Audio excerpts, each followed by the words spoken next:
He went to the hospital to donate sperm because he needed money. In just 2 years, he donated over 690 times, Averaging once a day. Over those 2 years, he earned a total of $24,000. Wow, his health is truly amazing. I'm genuinely envious. He had kept this Starbucks matter hidden very well. He never expected that, 20 years later, he would be sued. It turned out that out of those over 690 sperm donations, 533 cases had successfully resulted in pregnancies. In other words, he was the biological father of over 500 children. Among them, 142 children wanted to know who their biological father was, so they jointly filed a lawsuit with the court, hoping to reveal the identity of this father. David was stunned. The lottery ticket he just bought didn't win him $5 million, but he won 500 children. However, fortunately, he had signed a confidentiality agreement for every donation, so as long as he didn't come forward, no one would know his identity. The lawyer handed him an envelope containing information about his 142 children. David was quite resistant and threw the documents into the trash as soon as he got home, but the more he thought about it, the more curious he became. What did his own children look like? Who could resist opening 142 blind boxes? David couldn't. He randomly selected one file. When he opened it, he was instantly stunned. It was a son,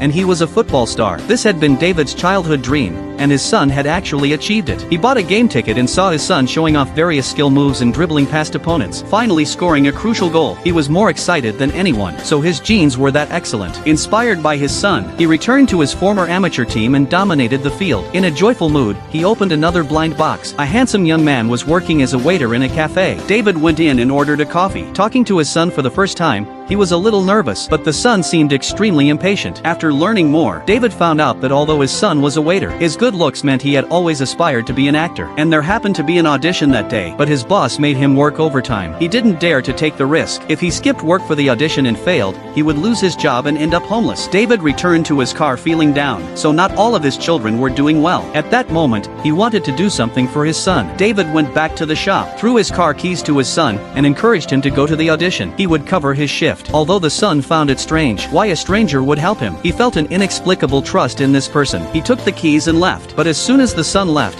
the shop owner arrived. For leaving his post without permission, the son lost his job. David felt guilty. It seemed his good intentions had backfired. He waited outside, not knowing how to explain, but it didn't matter too much. Finding his son a new job wouldn't be hard. Working in a large company? Just go to a job website. But the son returned with good news. His audition was successful. He officially embarked on an acting career. This sudden surprise completely drew David in. He decided to meet all his children under the guise of a stranger. If they were doing well, he would keep his distance and not disturb them. If they were struggling, he would try to help as much as possible. His children were spread across all walks of life. There were lifeguards, manicurists, tour guides, models, and street performers. Thanks to his good genes, his children were exceptionally good-looking. David began silently watching over his children. His model daughter dressed provocatively, so he followed her and scolded anyone with ill intentions.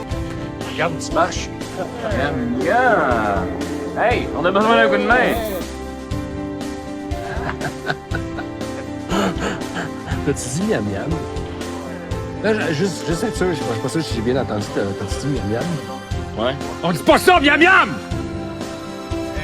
Since no one had been drowning for years, his lifeguard son seemed to have little purpose, so David pretended to drown, to make his son feel important. His street performer son wasn't getting much business, so David became a fan to liven up the atmosphere, encouraging passers-by to tip him more.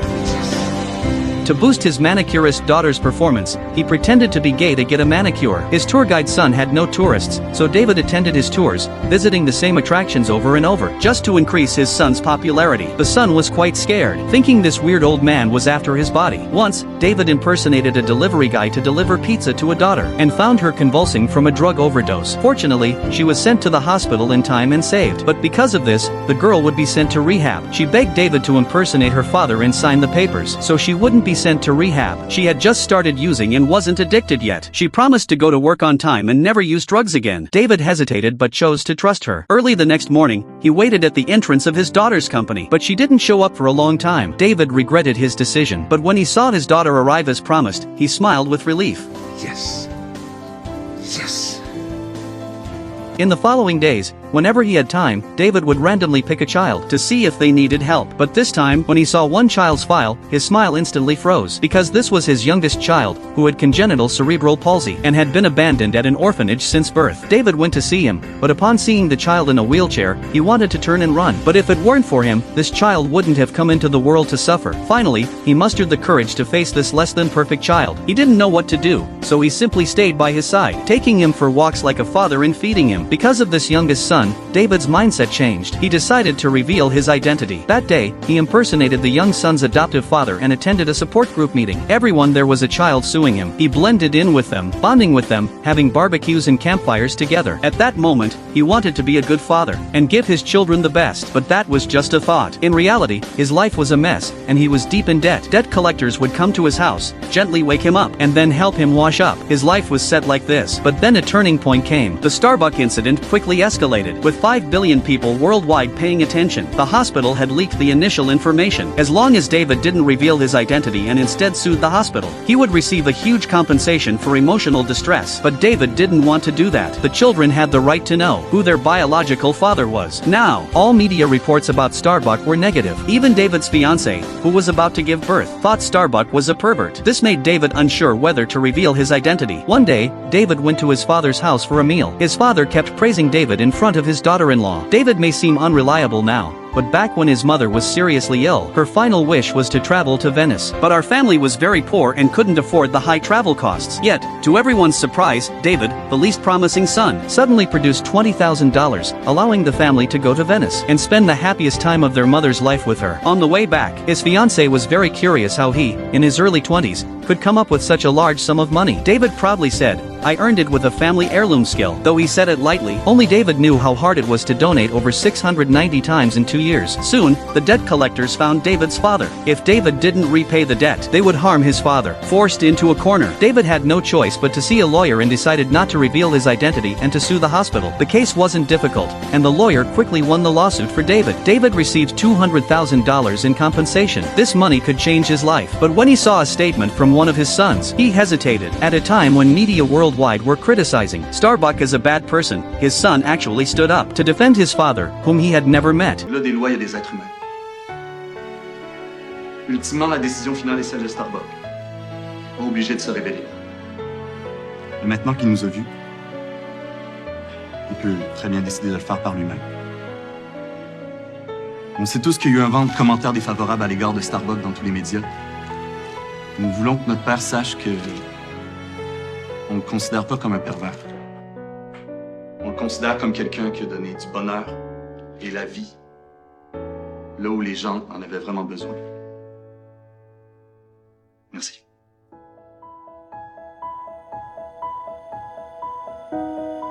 This made David hesitate. He wanted to reveal his identity, so his sons could see their father wasn't a coward. But doing so would mean the compensation would be confiscated. So David went to his dad and confessed that he was Starbuck. Unexpectedly, his father didn't blame him but instead laughed happily. Who wouldn't be happy to suddenly have over 500 grandchildren? David asked his father what he should choose. His father didn't say anything but took out his savings to help David repay his debts.